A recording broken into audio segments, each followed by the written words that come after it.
This is Boston Chris with another great episode of the ETX ROCKS Show. Louise here. D Scribs. Featuring all genres and styles of entertainment. And coming to the ETX ROCKS. Let's hear it from Louise, please. From the unheralded and unheard to the legends and beyond. Out of the box, ETX ROCKS. It's awesome. We keep them coming. $5, that's pocket change. Well, hey, y'all, this is Haley McDaniel. Are y'all ready for this? ETX ROCKS Show is the greatest show of all time, okay? We are ETX ROCKS. The ETX ROCKS Show is the best show of all time, say? The other shows, you're good, you're real good. As long as we're around, you'll be second best, say? Cut. Hey y'all, Boston Chris here with the ETX ROCKS Show. And did you know your commercial for your band, venue, or local business, or national business could have been right here where I'm talking? For the low cost of only $200 a month, you can have your professionally filmed commercial right here where we're talking. Plus, 20% of all advertising dollars spent here on the ETX ROCKS Show goes to a local East Texas charity. Whether it's a homeless mission, or military, or cancer, or kids, we will be giving 20% of all of our advertising money directly to a locally based charity. In addition to your commercial, all advertisers will receive identity tagging on all social media platforms, including our Twitter, our Facebook, and our Instagram. And this is for the life of the show. That means anytime we re-promote an episode, which is very often, you will receive that same identity tagging, whether it's 3 years from now or a month from now. Our social media has grown rapidly over the last few months. Guys, in April 2017 alone, we connected with over 140,000 people between our Facebook, Twitter, and Instagram accounts. That means that is a whole new audience for you and your business to reach. So jump in with the ETX ROCKS Show today. Advertise with us, and 20% goes to local charities.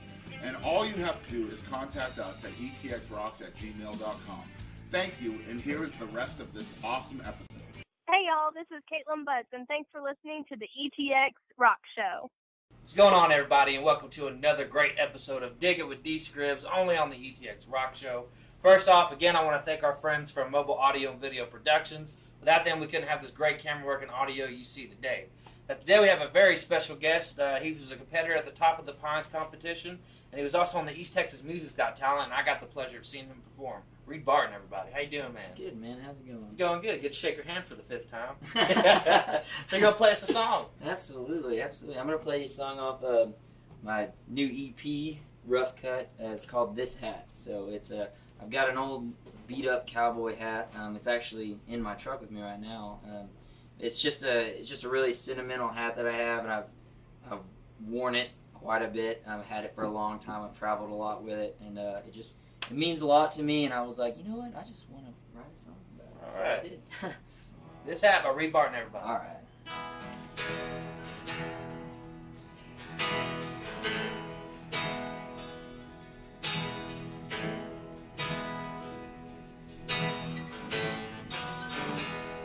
It's got a band made from a cottonmouth skin.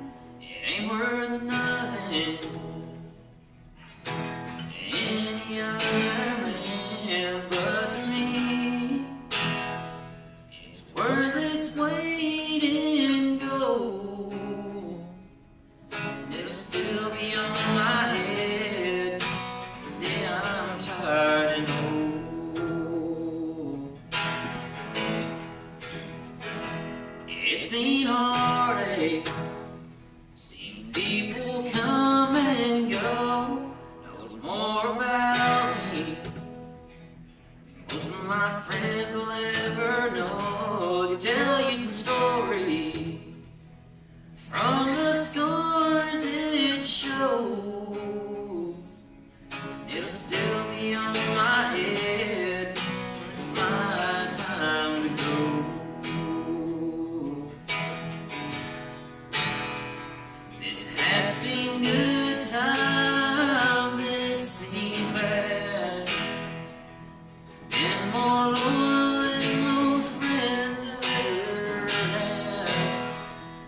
in high school. Me and her were out by the lake. I was wearing that same old hat. We were in my old Chevrolet. I'll love you forever. To me, that's what she said. Now she's long gone. This hat is still on my head. This hat seen good times and it seemed bad. It's been more loyal than most friends I've ever had. I've been through hell and back and it stayed right on my head. It'll still be mine the day I'm dead.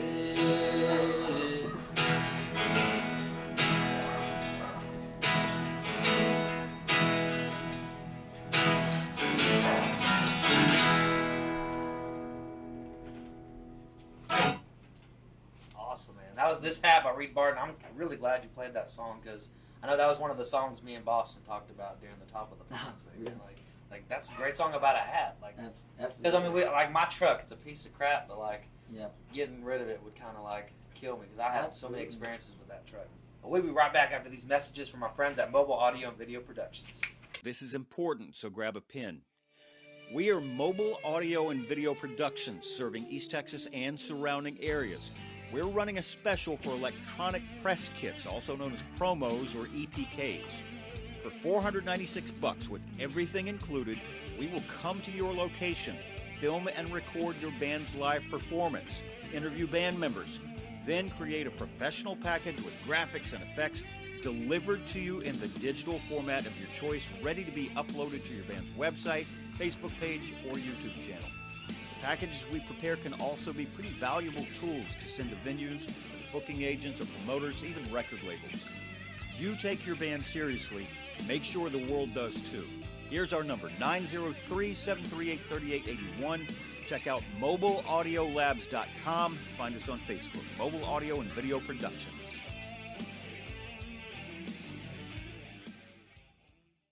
We are back. So, man, obviously you're an East Texas boy. So, where were you born and raised? Well, I was actually born and I guess half raised in Burleson, Texas, which is south of Fort Worth. Okay. But I did spend a very significant part of my childhood in East Texas. My grandparents lived in Grand Saline. They had a farm in Grand Saline.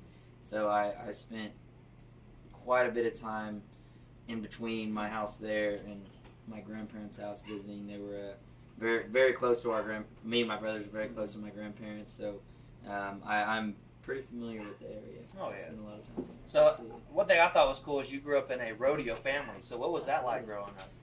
Well, so my dad's dad, he passed away when I was very young, and I didn't really get the chance to know him. I was 2 or 3 when he died, so I know he rode saddle bronc, and that very heavily influenced my dad. And my dad, in his younger 20s, was a team roper. He was a healer, and he rode bulls a little bit off and on, but he was mostly a roper.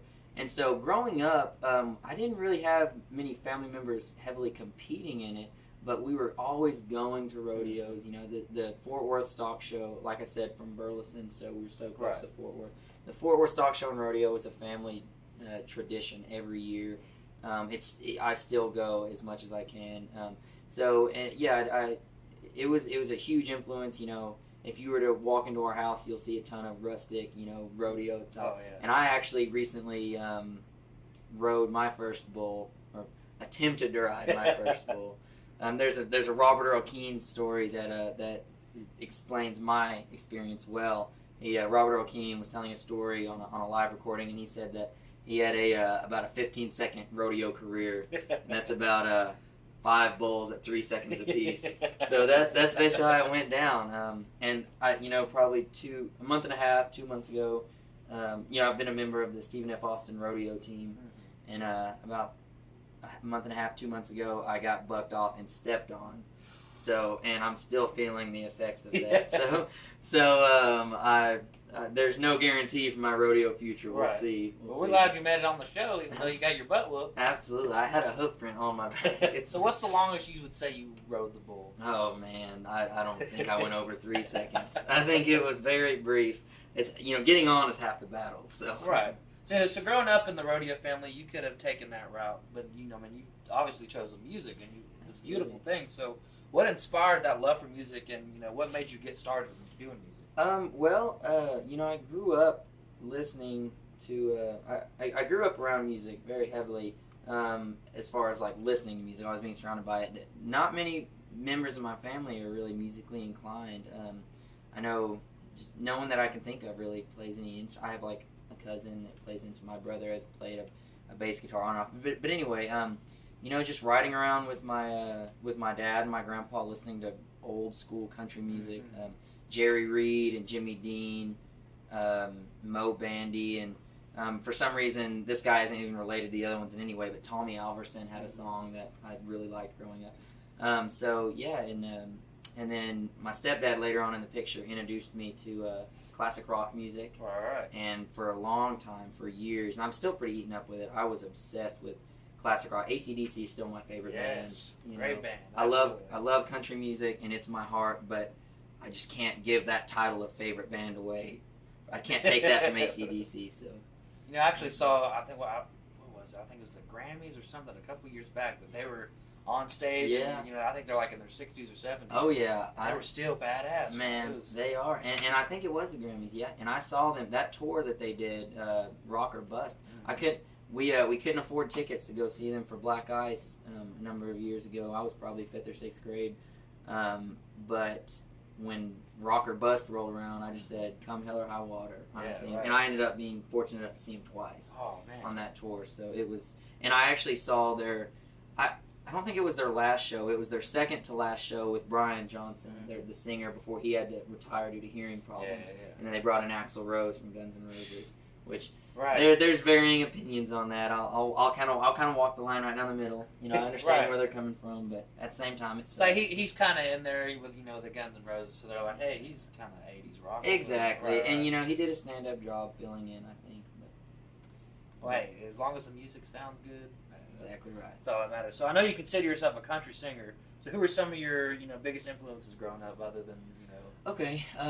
Well, like I said, I listed off some of my some of the earlier influences that I can remember. But as far as the ones that directly influenced me the most, still influence me the most. Definitely. I'm gonna sound so basic saying this, but just George Strait. Man. Dude, that's Strait. basic about that. I love me some King George. George Strait. A lot of Texas country guys. Jason Boland is by far probably my favorite Texas country singer. I've seen him 6 times, including this last weekend at Larry Joe Taylor. So he puts on a phenomenal show. I love his voice. I've met him a few times. He's a very nice man. Randy Travis is a huge influence. I think that Randy Travis, even though I can't even necessarily say he's my favorite, I think he has the best voice in country music, or did. Right. And I was actually fortunate enough to meet him a few years ago where I used to work. So it was a great experience, or about a year ago. But anyway, Randy Travis. Let's see. I could go on all day. I'm glad you said Randy Travis. One of the coolest things I heard in this house, my cousin Toby, he blares music when he's taking a shower. Well, like out of nowhere, I just hear Randy Travis throughout the house. And I'm like, good job. Good job. Good music. Good taste. Good taste. So another cool thing I found out about you, man, you were a bouncer at Billy Bob's. I was. Yeah. So what was that experience like? Getting to see great acts and keeping an eye on the goofy people. What's some cool stories? I figured that would be a question, so that's why I said just where I used to work. Okay, so Billy Bob's, and I'm not just saying this, if my former boss is listening, I'm not just trying to be nice. Billy Bob's was legitimately, besides playing music, Billy Bob's was legitimately the funnest job I've ever had. And I miss it so much. And, it was just, I can't explain. You know, I'm just music is my life, Right, especially country music. Oh, yeah. And like I said, I'm still a big classic rock fan, but you know, it's country music, and to get paid to listen to country music, Right. you just can't. I couldn't beat it. You know, I could not beat it, and I think it was just every night was something different. You know, you dealt with different people, and so technically, Billy Bob's we didn't have bouncers. We have customer service. Right. And I was customer service, and you know, and a lot of it, I love to talk, and I love talking to people and meeting new people, and a lot of it, you know, was just learning to be polite. You know, just you know, you'd have a lot of people come ask you where the bathroom was, or where you know, where can I find this area? How do I get to the stage? Because it's a big bar. Oh yeah, it's a big bar, and I honestly I miss it so much because that's my environment. That's where I fit in. Well, they're not smoking anymore. They banned smoking. Right. But a smoky old honky tonk, so to speak. So it was so fun, and there were a lot of crazy, you know. What would you say is the craziest situation you had to handle? Craziest situation I had to handle. Well, I know that. I know that one dangerous spot. I don't know as far as crazy. I'd have to sit and think on it. I didn't experience too much. I heard a lot of crazy stories. One situation that I encountered that was my fault was very much my fault. I was working the bull riding arena because Billy Bob's has live bull riding Friday and Saturday nights that's right. inside the bar, and I was working the bull riding arena, and I was the people in the front row are they're asked to not stand. Right. Not stand up because it's just a liability, a safety thing. Right, you know, right. you have a 2,000-pound angry animal throwing himself around. So I had seen someone standing up, so I walked to go ask them, you know, would you please sit down? And I was coming back, and I was walking too close to the railing, and one of the other customer service guys was standing on the other bleachers, and he said he looked over, and of course, you know, me being oblivious, I'm a very airheaded person. I was walking, and this bull, he got hit part of his head through the railing, and he had his horns, you know, docked early on, but they were still pretty considerable. Right. And it came, the other customer service guy said it came about probably like, I don't know how much he was exaggerating it, but he said probably within an inch, but I would say it was probably within a few inches of my leg.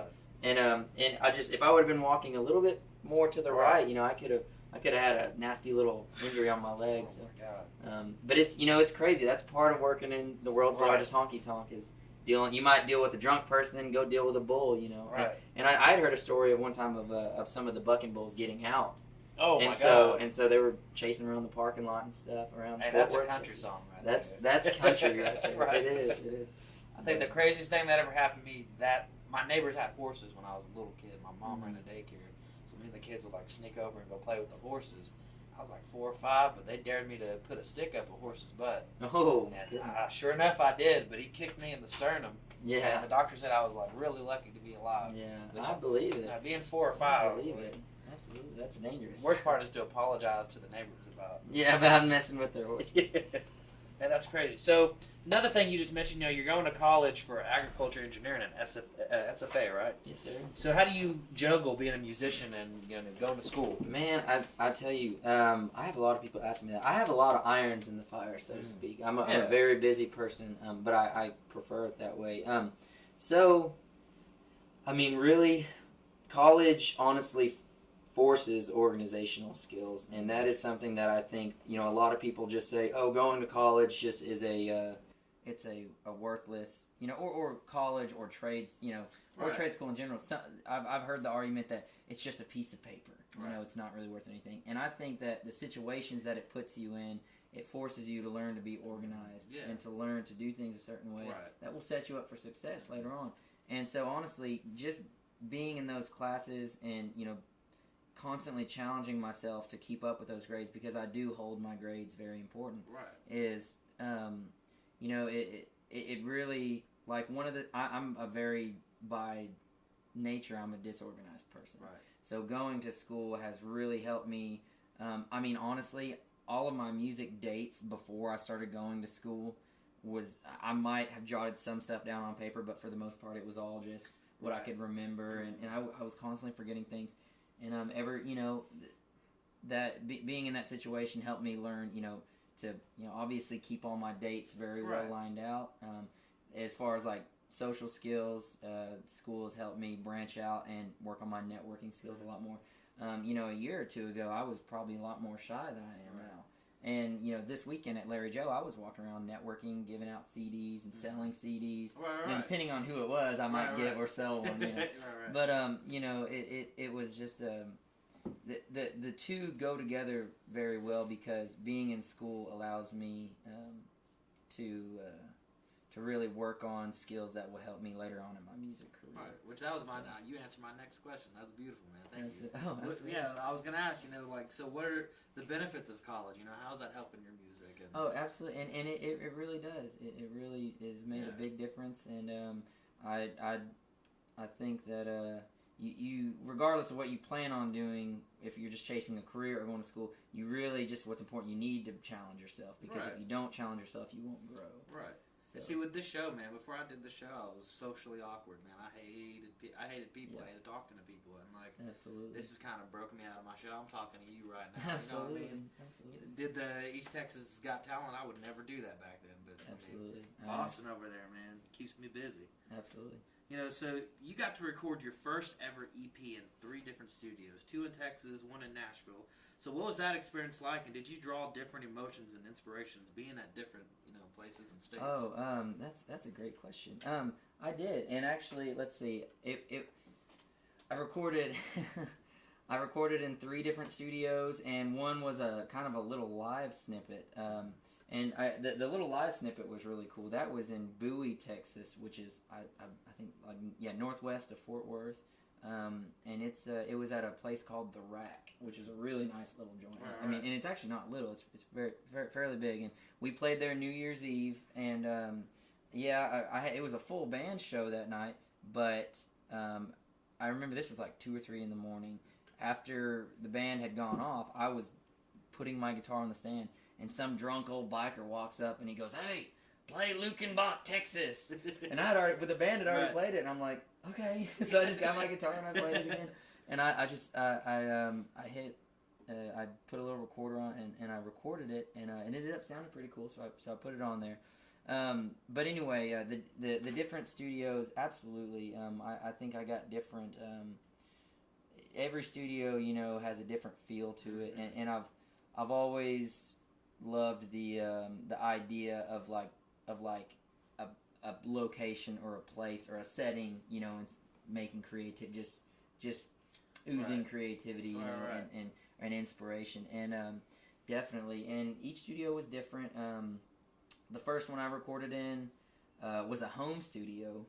And I have a buddy who plays for a very big band, and actually I saw him play on stage at Larry Joe Taylor. Oh wow! So he plays for a very large band, and he plays steel guitar and lead guitar, and so we had recorded it at his friend's house, his friend's home studio, and it was a small apartment in San Marcos. Oh wow! And basically I was cutting my tracks in the bedroom, and then my friend was playing his steel in the kitchen. And we just had, so that was kind of cool. That was really my first recording experience. Wow. And then the 2 other professional studios, one of them is in Nacogdoches, Encore Studios, very nice studio. The owner is a very nice man. Dana Woods, I think. Yeah, Dana Woods should be his name. He's a very nice man. And Willie Nelson cut a record in that studio about 8 years ago called Nacogdoches. Wow. And it's just old standards, from back in the day. And I bought that record at the adjoining music store, Encore Music, and a cool record. So that place was really cool. And then in Nashville, it was at Tone Slinger Studios, which was... First off, it's like a quarter mile down the street from the Grand Ole Opry. Oh, wow. So that was cool just in itself. And it used to be called Gene Breeden Studios, I believe. And, you just walk in there, and there's just country music memorabilia everywhere.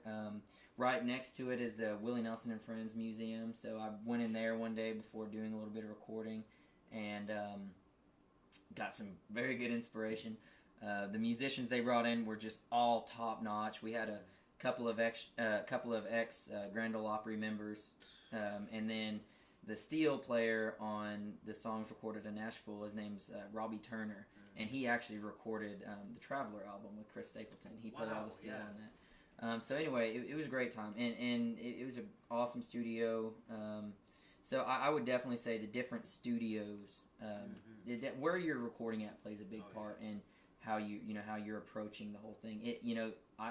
Recording in 2 different studios, even with the same musicians, might even affect the arrangement or anything. Just because the mood I'm in is affected by where I'm at, and then the music I'm going to make is affected by the mood I'm in. So, see, I used to rap back in high school. So we would record in my buddy's bathroom. Yeah. And then we went to this place in Bullard called Studio 333, and man.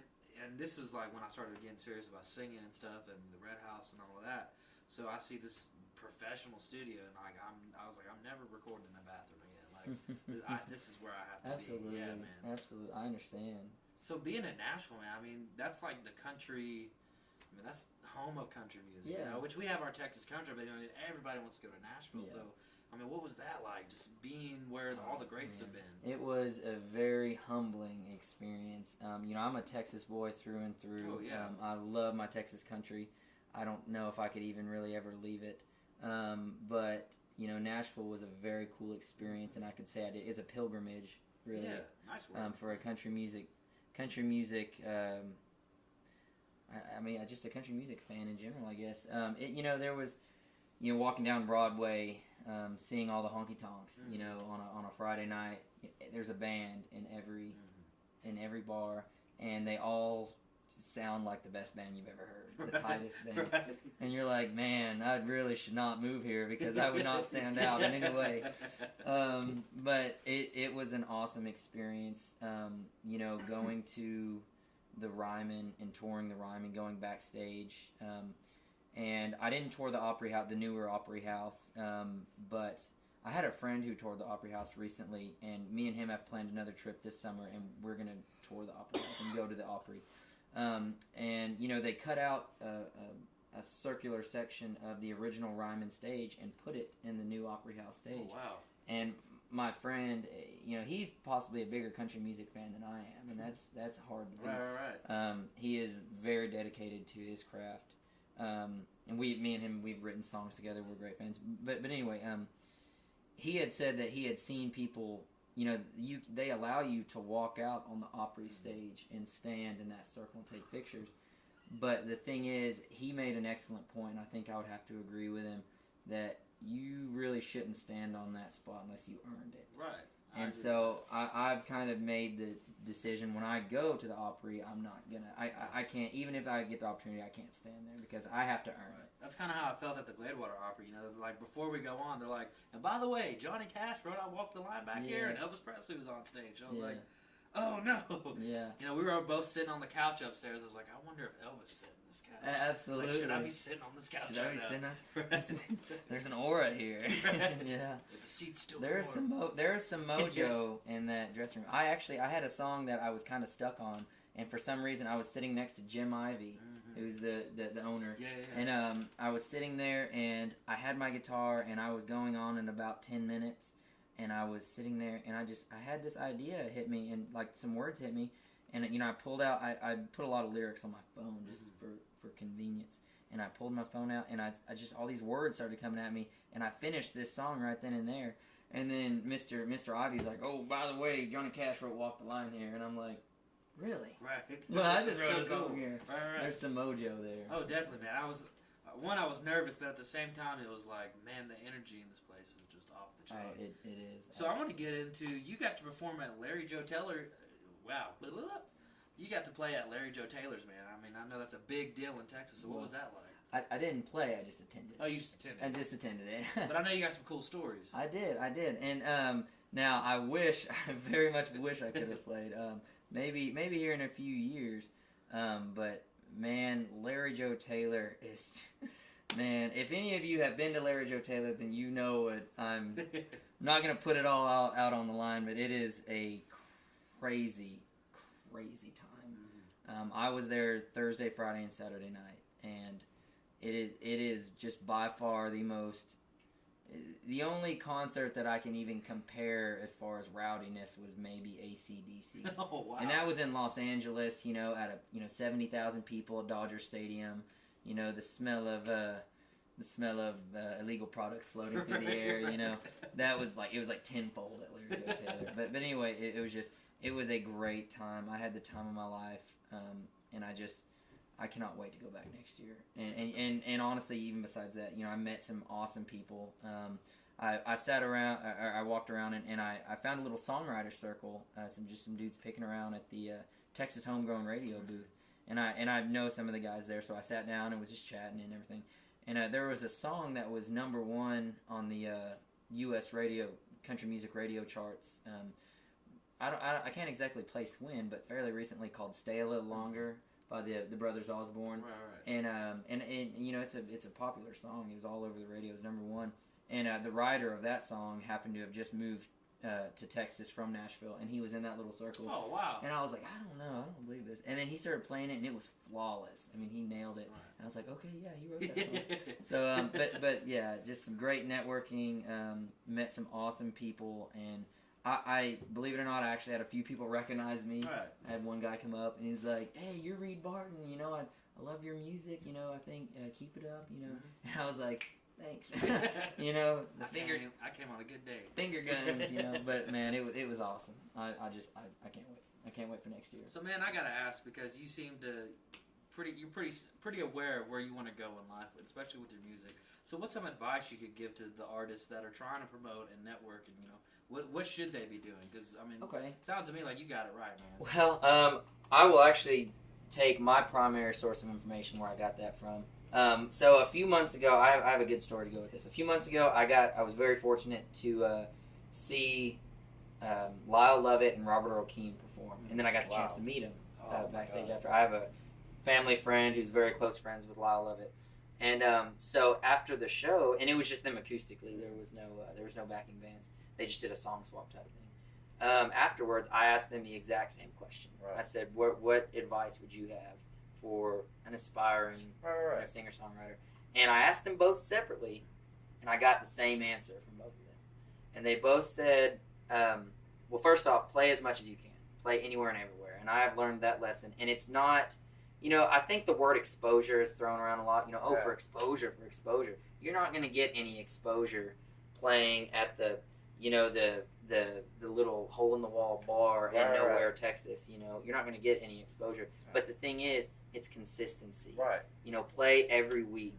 Do the same thing. Keep doing it, and eventually, you're gonna start seeing how your skills are going up. You're doing this better. Last week, you noticed that, oh man, I messed up there. Keep doing it and working at it, and you won't mess up or you won't do this and that. So it's consistency, and so that point holds very true. I can vouch for that. And see, I set up a residency in Nacogdoches. That's where I go to school. Right. So for that exact reason, so some consistency. Right. So that was the first thing they told me. Robert O'Keen and Lyle Lovett, they both told me that. And the second thing was, they asked me, as far as a songwriter's concerned, are you a member of BMI or ASCAP, which are publishing labels? Yes. They deal with royalties and make sure that you write a song, you get the money for it. Your name is your name. Exactly. And it was just by chance. I had just joined BMI about 2 weeks before I went to see them, and registered a few of my songs. And they both said, and I think Robert Earl Keen was a member of BMI and Lyle Lovett is a member of ASCAP, and they had both said, okay, go to your truck, pack your truck, drive to Nashville, and meet a BMI representative face to face. Even if that's all you do, that is so important. Right. Go and meet them face to face, and establish a relationship. Don't call, don't text, don't message or email. Just show up. Right. They take walk-ins, and they have people whose job is to talk to artists. And Robert Earl Keen, I remember the word stuck with me. He said, they assume you know everything that they're willing to do for you, but they assume you know, and you probably don't. So that's what I did. I legitimately, I thought, you know what, I would really like to go to Nashville. So I called up, I actually called up my parents and was like, hey, don't we have, family friends in Nashville? Right. And my mom, she was like, yeah, we do. And I was like, you want to go visit our friends? And so we kind of made a kind of a family trip out of it. And we got to visit with some old friends. And now that I think about it, I hadn't seen them since I was, very young. But it was a great trip. We did some sightseeing. I was very fortunate to do some recording while I was there. So we killed several birds with one stone. So I need to tell my mom, hey, I found out we got some like random cousins. Yeah. In Nashville. Exactly. I remember I took a day and I went into Nashville and I went to BMI Nashville headquarters, and I walked in and said I'd like to speak. I did a little research beforehand to kind of figure out who I was supposed to be talking to, and I said I'd like to speak to the head of the writer-publisher relations department.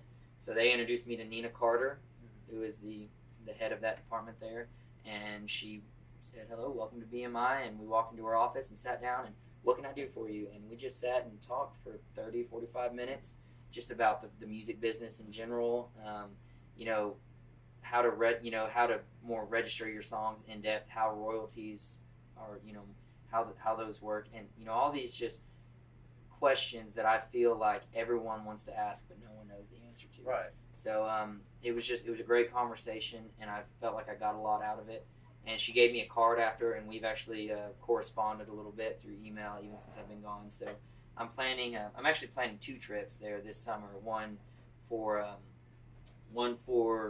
fun, and then one for business. Right. And the first time I went, I actually also got to do a BMI songwriter workshop with Jason Bloom, who had written for he's a little old school, but very, very nice man, very talented. He had written for the Oak Ridge Boys. Oh, wow. The Judds, and Colin Ray. He wrote a hit for Colin Ray several years ago, I think called Angel Wings or something along those lines. But anyway, I went to that workshop and I got to do a pitch to publisher. So I got to pitch one of my songs to a country music publisher, and they didn't take it. But it's kind of the whole thing about Nashville is you go, you can't expect, and that was one thing I did. So me and my buddy Woody, who I was talking about earlier, we've sat down and done some writing, and we're planning another trip, and we're going to set up several pitch to publishers and see if we can't maybe sell a song. So we'll see how it goes. Awesome, man. So now we are going to get into a game I call What the Heck. What the heck? So it's like 5 random questions. I use that phrase on a daily basis. Well, it's perfect for these questions.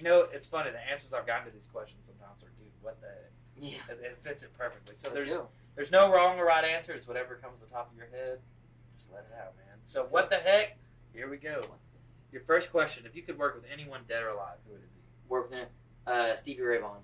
Nice, good answer. I know Southpaw likes that answer. Yeah. Stevie Ray Vaughan. Question number 2. So the zoo gives you an elephant. You can't sell it or give it away to anybody. What use do you have for this elephant? Get on it, break it, and learn to ride it. Dude, right? I was thinking, like, since you do the rodeo stuff, you just bring an elephant on board. You go to the stockyards in Fort Worth. Probably my favorite place on the face of the world.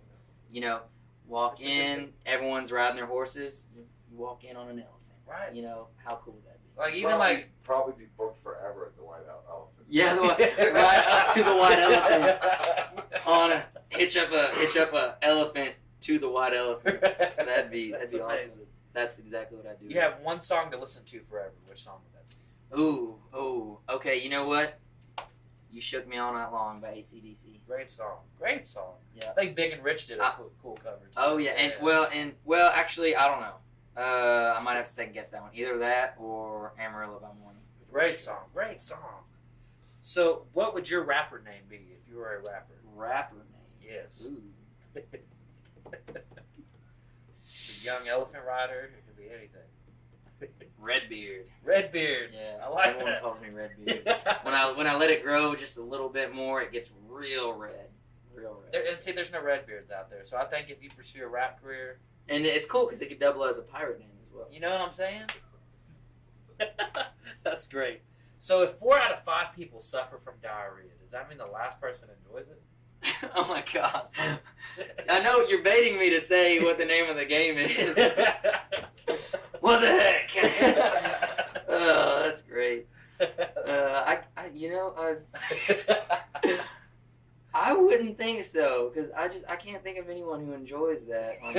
I mean, well, maybe like they enjoy like the release, like it's maybe they enjoy like if they're like one of those people who like has a lot of people in their house, they enjoy like an excuse to not be with all those other people, like an introverted person. They have so it could be that, that person could enjoy. You know that show where like people eat like toilet paper and like random stuff. Could be one My of those Strange people. Addiction. Yes, like Ooh, they're man. addicted to pooping. That could be a thing. Speaking of a rap song. Speaking of a rap song. Redbeard. Addicting to pooping. McBarton. Redbeard and McBarton. Produced out of McDonald's. McBarton.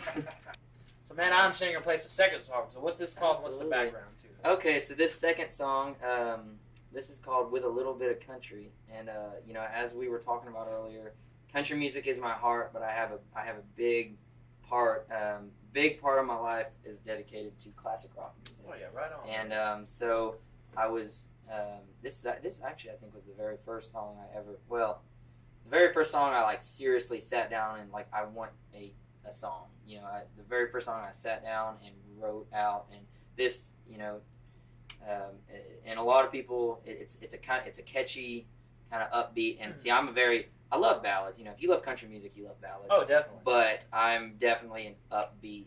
Right. You know, as far even country music, old Texas swing, anything. So it's more of an upbeat song, and it's you'll understand when you hear the words. You'll understand. It's the best of both worlds with country and rock and roll, I think. So, and it's definitely that way on the record. It's got the country in it, and it's definitely got the rock and roll in it. So. Definitely. Reed Barton, everybody. Awesome. All right.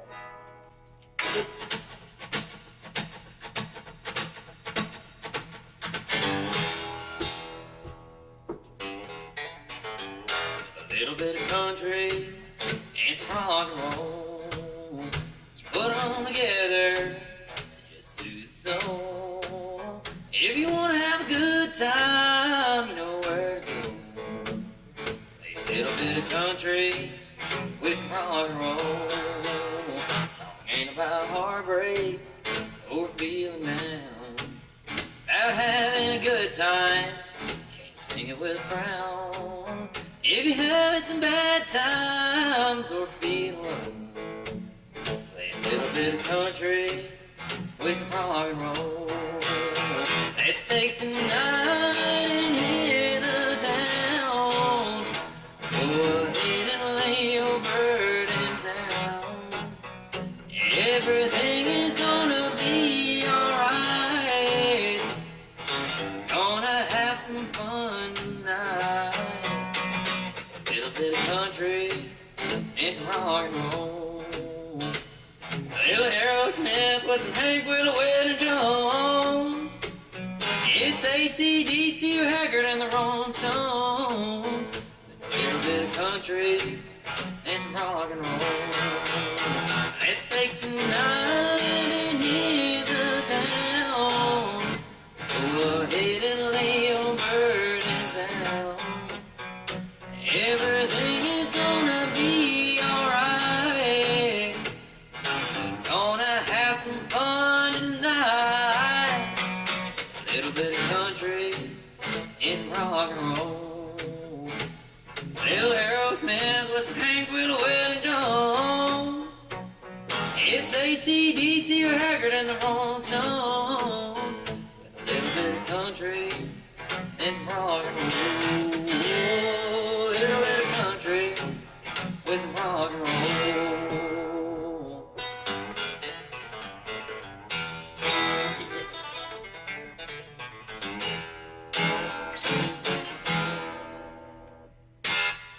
Yeah, I love that ending. Yeah, thanks. With a little bit of country by Reed Barton, man. What a great Absolutely. song. Thanks. And by the way, you can get both these songs by getting his EP, The Rough Cut. They got a little armadillo with the beer, got a cool little cowboy hat, him some boots. And those two songs I just played, you can actually find on Spotify and iTunes. And then the whole EP will be on June 16th is the release date. I'm having a party in Burleson, where I'm from, kind of a hometown thing, Heck yeah. at a local joint called The Brewery. And we've got a lot of we've got the Burleson Hot Sounds of Summer concert before that, and then right after is when all the bars fill up. So it's gonna be a pretty busy night. Definitely, so. man. I hope we can go party too, man. Heck yeah, absolutely. Come on out. So we want to thank Reed Barton for coming out, man. I appreciate your time. I mean, I had a blast. It's been a great interview. Thanks, sir. I want to thank our friends at Mobile Audio and Video Productions. Like I said, without them, we couldn't do it. So, man, how can people reach you on social media-wise, and if they want to book you, how can they go about that? Okay. Well, so you can go on Facebook, look up the Reed Barton Band. That's my music page on there. And then my main platform, I would say, is Instagram. I've spent the last couple of years really cultivating my following on there. So you could go on there. I try to post a lot of updates on there as far as like where I'm headed, what I'm doing. A lot of times I try to post, where I'm going to be and this and that. Before too long, I'm working on getting a website up so I can post specific dates. So I only have a few coming up dates there now, but I've had a residency at the Liberty Bell in Nacogdoches every Wednesday night at 8 p.m. And then starting about mid-late August, it should pick back up again, more than likely the same time. And so, yeah, and if you'd like to contact me or book me for anything, just go on. You can email me at reedbartontexas@gmail.com. You can message me on Instagram or Facebook. I check all of those things every single day, and I hate to admit this, but I'm very much a millennial addicted to my phone. So I respond to messages very quickly. And so, if you'd like to message me regarding that, or if you'd like to order a CD, I've got a lot of these CDs. I've been shipping them out lately. So yeah, just let me know. Definitely, man. Thank you so much. Absolutely. So again, I want to thank Reed Barton for coming on to the show and spending some time with us. I had a blast, especially with the What the Heck. We had a lot of talks about Redbeards and pooping. So y'all just great times, right? Again, I want to thank our friends for Mobile Audio and Video Productions. Without them, we couldn't have this great footage and great audio you hear today. I want you to always support local music and always remember, ETX rocks. I like the guns. Finger guns.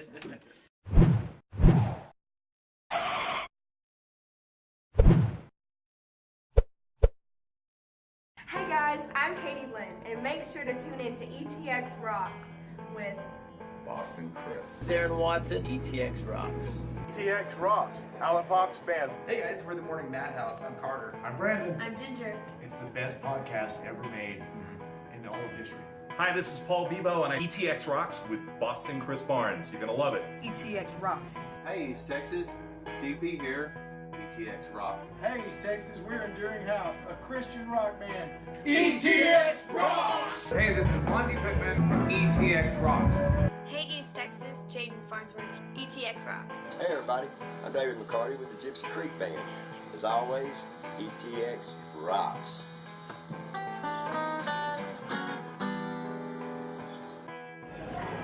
Hey guys, this is Chris Colston. Thanks for tuning in to the ETX ROCKS Show. To the ETX ROCKS Show. The ETX ROCKS Show. Ho! Hey folks, I'm WWE Hall of Famer Hacksaw Jim Duggan, and I just want to make sure you support local music. Hi, East Texas. This is Chris Wayne. And Crystal Clark with KYKX 1057. ETX Rocks. Hey, East Texas. We're Lady Chaz and the Tramps.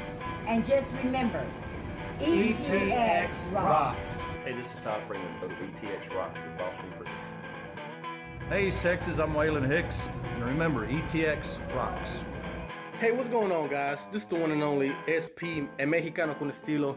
Make sure to support your local music, and ETX Rocks. Hello, we're one way home. Hey, East Texas, this is Teaser. Please continue to support local music. And always remember, ETX Rocks! Howdy folks, this is Aaron Watson.